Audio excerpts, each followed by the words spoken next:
казахи вдруг очнулись, проснулись от многовекового сна, когда их было мало, когда их там с одной стороны калмыки, с другой стороны джунгары, нагайцы, там, не знаю, узбеки, кыргызы, все со всех сторон давили, малочисленный народ.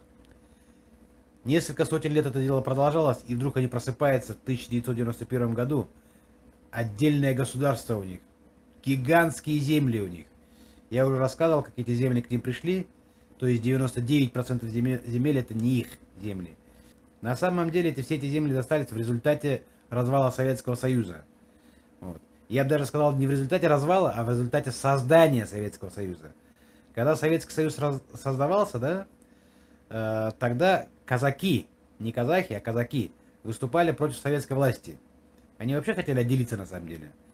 И, в принципе, половина территории была казаков. Вот. Ну, советская власть, соответственно, решила казаков, как несущих полицейскую функцию царской власти, изничтожить. Ну и справилась с этим делом. Просто приписала к Казахстану земли казаков.